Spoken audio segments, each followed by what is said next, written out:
Hi, this is Dr. Kang's scuba diving stories again. Today's topic is diving or diving training in the penalty system.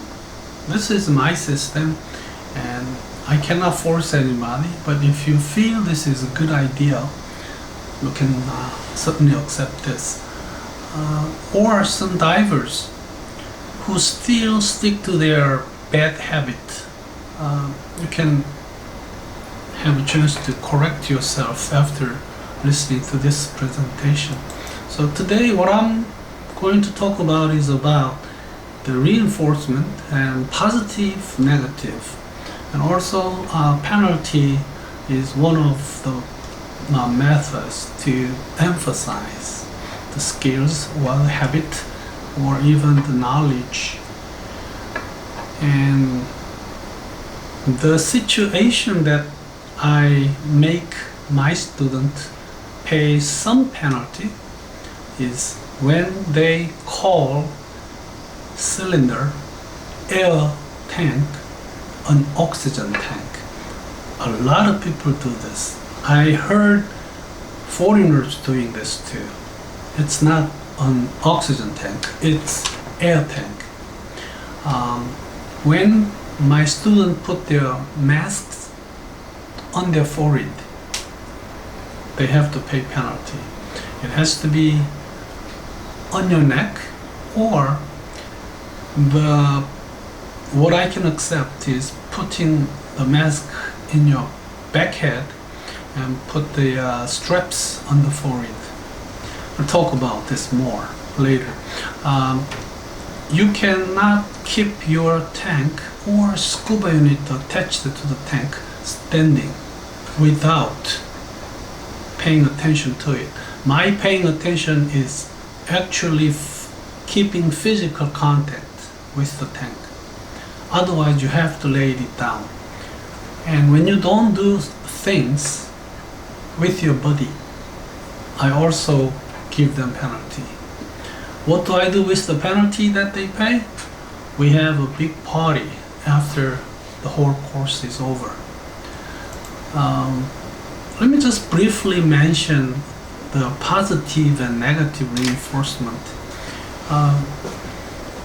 Even on this picture, when people gives a good or long round of applause for whatever you have done, that really reinforces you.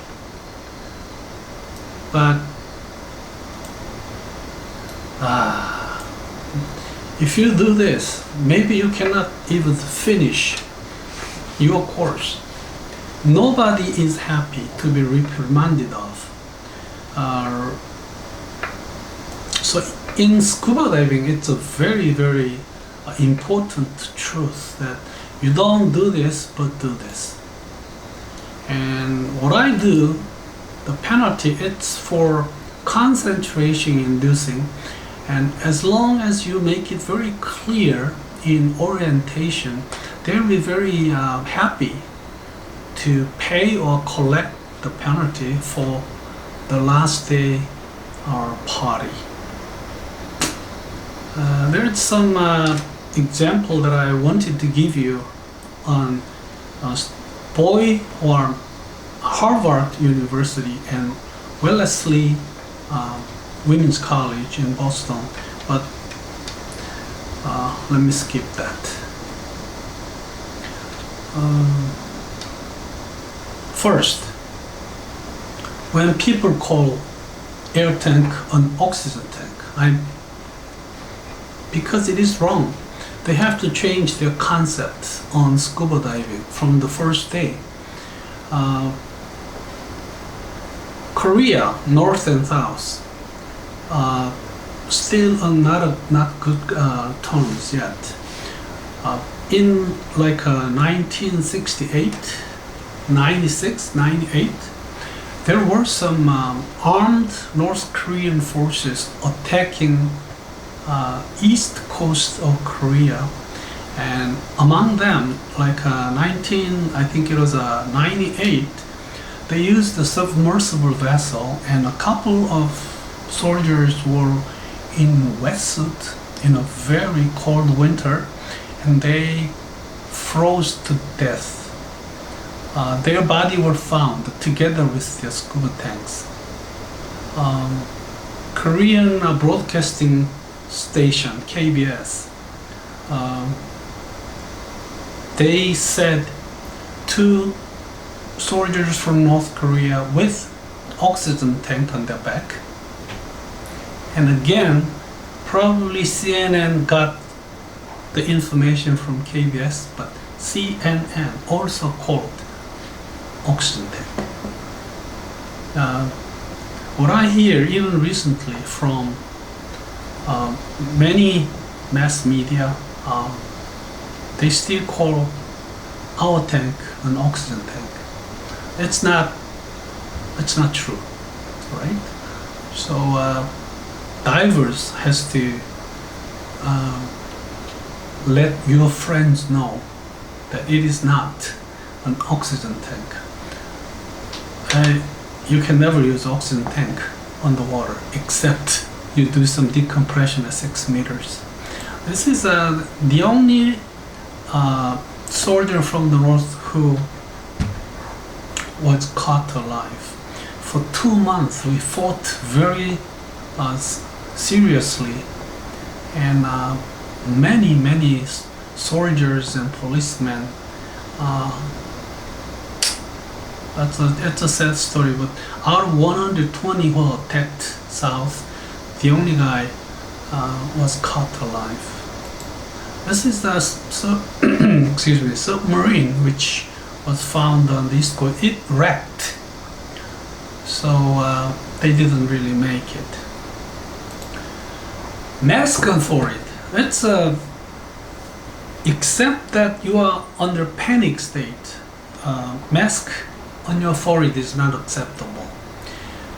If you put your mask on your forehead and sit on the boat, and once you lose your mask, it drops on the water and you are at a deep water, murky, you can never get it back. It's a habit, you know. In Korea, we have a saying, the habit you acquired when you are 3 will last until you're 80. Now it should change, because people live really long in Korea. Maybe last till 100 years. I will dive if I'm lucky enough to live 100 years. I will be diving. So losing your mask can jeopardize the whole trip if there's no replacement.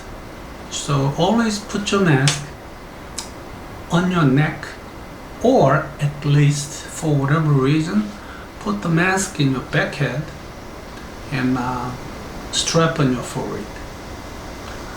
This is the signal of panic diver, and he looks very happy now.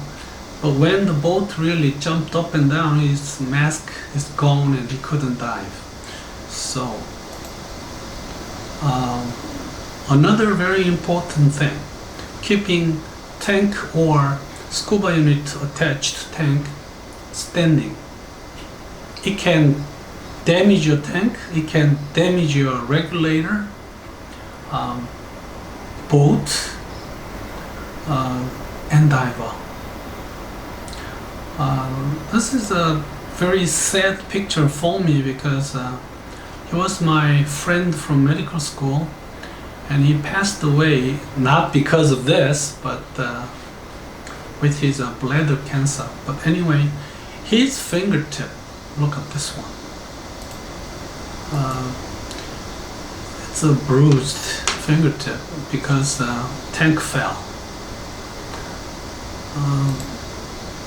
One last thing, it's about the body, sticking to body, staying together with your body.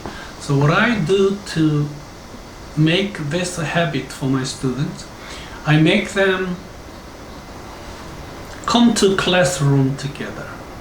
I make them go to the toilet together. Make them stay in confined water and open water as well.